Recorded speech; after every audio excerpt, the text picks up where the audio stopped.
everyone, and welcome to this Outrage and Optimism live event, a conversation among the authors of 3 books, Breaking Boundaries, Post-Growth, and The Future We Choose. I'm Cristiana Figueres. I'm Tom Riffitt-Karnak. And I'm Paul Dickinson.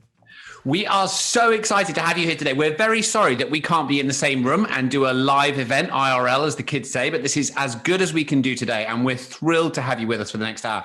We're going to have an amazing conversation with 2 brilliant guests who are joining Paul, Christiana, and myself. First, Johan Rockström will be known to many listeners of Outrage Optimism, his previous guest, director of the Potsdam Institute for Climate Impact Research and author of Breaking Boundaries, which is now, of course, also a brilliant Netflix documentary. And if you've listened to the podcast, you will know that it is Christiana's #1 desire in life to have you watch this because it is brilliant and you shouldn't miss it.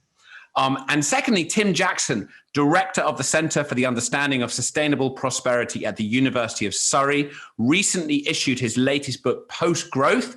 He's also a playwright. We're thrilled to have you both with us. Thank you both so much for joining us. Pleasure to be here. Yeah, wonderful to be with you. Wonderful. Well, as you know, and as listeners probably know, this podcast, Outrage and Optimism, exists because we believe both of these principles are necessary to get us through the transformation that is coming at us right now. We need a deep, determined, gritty, realistic, stubborn optimism to face the challenges that are coming at us that are very real, that we need to meet that with an optimistic determination. Interestingly, this week in the New York Times, there was a fantastic article that said that Joe Biden is being successful because he's exhibiting stubborn optimism. We know where they got that phrase from. We're thrilled to see it entering the lexicon. But also we need the outrage. There's a lot that should be happening. And those who've seen Johan's film will really understand more than most just how important that outrage is. We have, of course, entered the most decisive decade in human history. And we will know by the end of this decade, really whether we're going to be able to turn this around and have anything like a livable future, or if we will begin to lose control of the climatic system with all of the devastating impacts that will hold for ourselves, for our descendants, and for the rest of life on Earth. Sort of in the context, Johan, of what I think your message at the bottom is that we have extracted way too much from our mother planet, and that it is time for us to shift from extraction to regeneration of all of the ecosystems that surround us. What is your summary of this this documentary?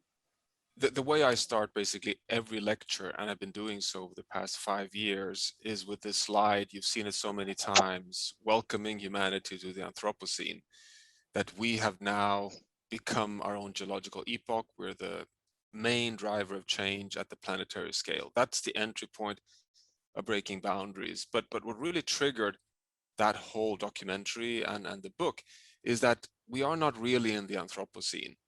We entered the Anthropocene in the 1950s. It was the takeoff point. It was the takeoff point when our linear exploitation, overuse of everything that stabilizes the planet went into exponential, uncontrolled growth, and all the hockey sticks just took off.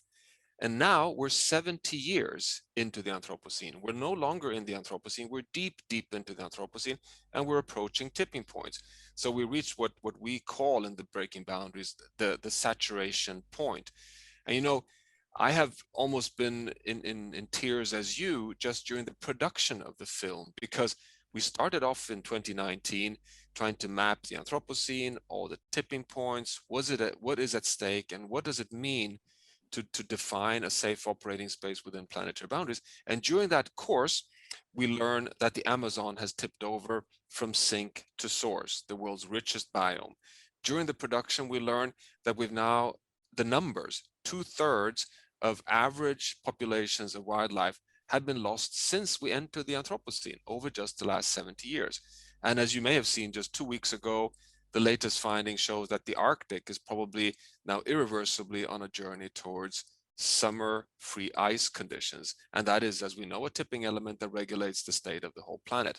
So the real message of the Planetary Boundaries is your tears in seeing the film, in a way, satisfies me slightly, if I may say so, because we entered this to say, this is like an action movie.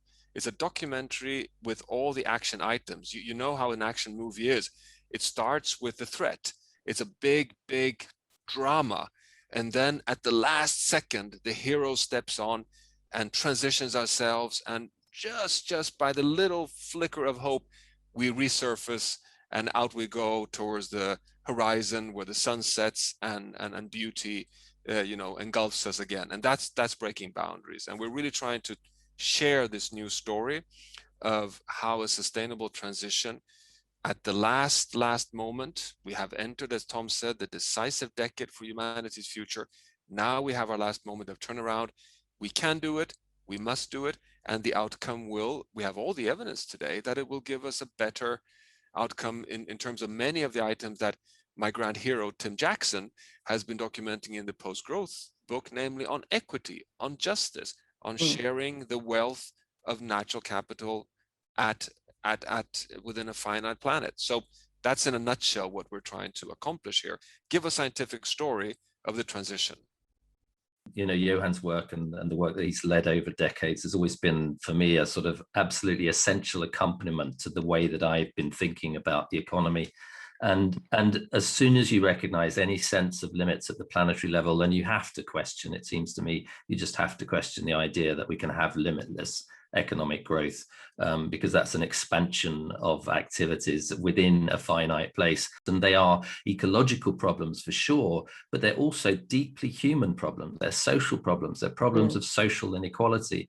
And I do agree absolutely with that choice of word, that actually, an economic system and a society that goes on trying to persuade everyone that the answer to happiness is to have more and more, to accumulate more and more, to be more richer and more comfortable, and to clutter up our lives with more and more possessions, is a mistake. It's a fundamental and tragic mistake that we should have been trashing the planet for a vision of humanity that is so profoundly wrong. And that idea of a soulful vision of who we are, I think, is a very informative one. It's one that pushes us to think, actually, what does human fulfillment mean? What does it mean to live a richer life?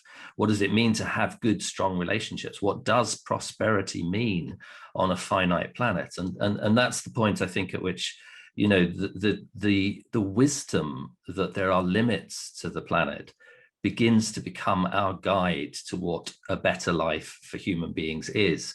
And we begin to see that past those limits is not a world of grass shirt restraint and difficulty for everyone, but actually a richer, more fulfilling place to be. And that's the land that I guess I wanted in post-growth in particular to sketch, inspired by the kind of work that Johann has led for so many years. I think it is scientifically really exciting to connect Tim's post-growth analysis with our Earth system analysis. I think we are seeing the maturing of a whole new relationship between humanity and planet Earth. And I think that is starting to gel into something concrete. And I'm really excited about that. And then secondly, I think the whole outrage optimism cocktail is the pathway forward. And that's what must explode over the next few years. Oh, Johann. Tim. Yeah, Christian has heard me say this before, but I always reflect on this question of despair and those two questions that we had from younger people asking, what do you do? And it's always seemed to me that the antidote to despair is not hope in some naive sense. It is action, just as Christiana was saying, and that action is available to everybody all the time. And it isn't always the same action. It's not a kind of prescription for everybody to do the same thing. Everybody is, individually has their own story. And within that story, we all have our own individual paths to travel. And along those paths are all of the actions that we need to create the transformation, to live in not just a more sustainable world, but actually a better world for all of us. And that, I think, is a real antidote to despair, to look at the tears that Johann's wonderful film elicits in Christiana, to face that compassion with compassion, and to ask what is the next action for me right now. That is all we can do, and it's the best we can do.